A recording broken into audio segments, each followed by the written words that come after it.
Christy, how do I do a mail-in ballot? So a mail-in ballot is going to be exceptionally important for this election, but first you want to make sure that you're a registered voter and then everything is up to date. So you're going to go to votespa.com.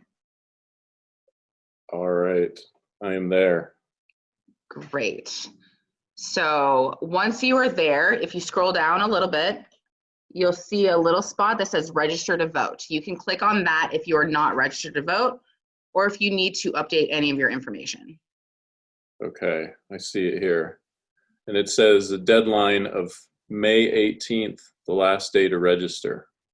Correct. So you have a little bit of time left. If you are not sure if you're a registered voter, you can actually fill out that application and it'll let you know if you are or not, or if you would need to update your information. But I think you said that you are a registered voter, so you can kind of bypass this. I am a registered voter. So since this is the Pennsylvania primary, if I want to vote for a Democrat, I want to make sure that I am registered as a Democrat, right? Absolutely. You can only vote for the party affiliation that you're registered for, and it's only either Democrat or Republican. Okay, so if I'm an independent, I'm going to need to change in order to vote in the Pennsylvania primary. Absolutely. If you want to vote in this primary, you need to change your registration. And this is where I would change that. Absolutely. Super simple. If you look at that form, you can fill it all out within 5 minutes and it updates right there. Great. So good to go. Got it. And right there, apply now. So if you go to the apply now button. Okay. All right. So you have to make sure you're not a robot. I'm very not important today. You're not today. Good. So you click that and then you just begin. Okay. Great. I'm not in the military and I'm not an overseas civilian absentee voter. So I'm going to say no. Yeah, so you can just answer those because there is a difference in Pennsylvania between an absentee ballot and a mail-in ballot. And you just have to answer these questions and it'll tell you which one you need to do. Okay, so these 3 questions basically saying, am I going to not be in my municipality? Right. If that's not the case, then I'm going to get a mail-in as opposed to an absentee? Yes. Okay. Got it. So you can go ahead and start filling out that information. This part is actually really important. If you are going to apply for your mail-in ballot online, you have to have a state-issued ID from PennDOT or a driver's license. You have to have that because that's the way to identify it's you. So you'll fill in that information, first your name, birthday. You can put in your phone number, and I do highly suggest putting in an email because that is how you are going to get your information on where your ballot is, and you can check on your ballot status. Okay, so do those for sure, do the 3, the first, the last name, and the date of birth. You advise to do the email as well if you have email. Yeah, absolutely. It just makes it so much easier. And then you can see on the left, as soon as you finish one thing, it goes green. Like you've already finished step 1. That's your applicant information. Now this part, so far so good. Yeah, so far so good. You're there. This is actually the very important part of identifying you and making sure that this is secure. So this is where you're going to get out your ID and put in your driver's license or your PennDOT ID number. Okay. I've got that filled in. Then you're good. If it works, it'll let you go through. If you put in an invalid number, it will not. So yours is good to go. And this. Who do we contact if we have any problems with filling this out? Does it say at the bottom of the screen? Contact us. Yeah, there's a contact us at the bottom, but there are also so many people that are willing to help you in your municipality or your district that you're voting in, including myself. I am certainly always available to help when people need it, to guide you in the way that you need. A lot of people don't have driver's license or PennDOT ID, and if that is the case, you need to download a form and mail it in. A lot of people can't do that. So if you can't do that, if you contact me, I will make sure that you get one of those applications. Okay. Now at the bottom of this page, it says, would you like the ballot mailed to the address above?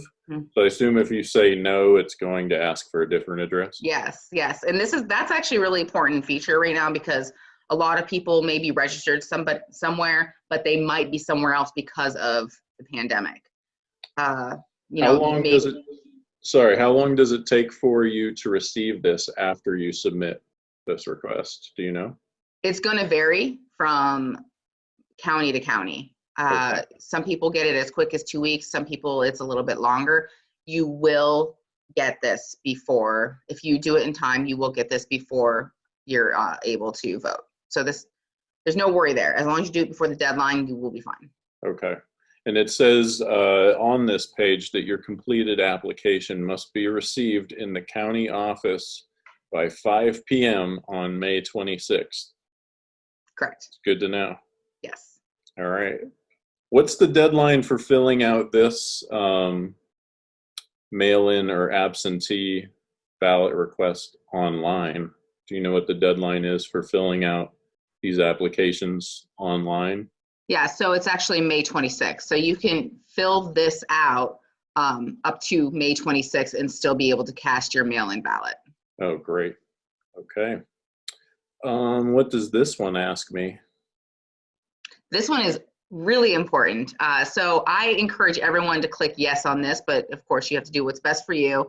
This is giving you the option to receive your mail-in ballot, not only for the primary, but also for the general election in November. So you do not have to go through this twice. If you don't click yes, if you want to do a mail-in ballot come November, you're going to have to do this process again.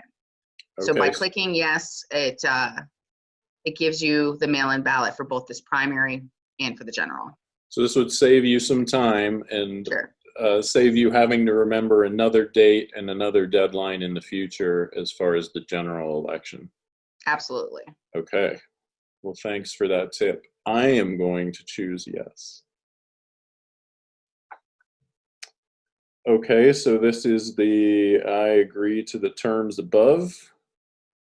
This is an exceptionally important thing to read. I think everyone should make sure that they don't just go ahead and click it and click continue without reading it. Those 3 bullets are really important. Okay, understood. I'm clicking continue. Great. So once you do that, you should get your information, and it'll have your address there, your name, that you are requesting that ballot, and it'll have an email that it'll send you a confirmation to. And then once everything looks good to you, you can go ahead and click submit. Looks good to me. Good. Okay. I personally, this is me, just because I like to be extra careful, I screenshotted my application just so I knew that I had it. And then I double checked right after to make sure I had it in my email as well. And I did, so that I could, check up on it later, make sure everything was good to go. That's a good point. I'm going to leave this up on the screen and I'm going to check my email right now. Because I've heard a few people say they didn't get an email right away. And so I'm like, well, you don't want to exit out until you know. So take a picture of your screen at least. Understood. All right. Well, that was really helpful. Good. And there's some other things that I can put links in here for you. There's a way it's a ballot tracker, and you can't do it right away, but I would give it about 48 hours, maybe even 72. And you can go to the ballot tracker, put in your information, and it'll tell you where in the process your ballot is, whether it's been accepted, whether it's been mailed. It'll kind of give you an up-to-date. Fantastic. Thanks so much. Absolutely. Thank you. Where do I get a hold of you if I have questions later? Sure. So I am on Facebook, Twitter, Instagram, and I'm also available through email. And I'll make sure that I make that available as well. Great. Okay, good. Well, I'm so glad that you're registered to vote by mail. It's the safest way to do it and the safest way to make sure that your voice is still being heard. And I'm excited for this upcoming election. Thanks for your help. Absolutely.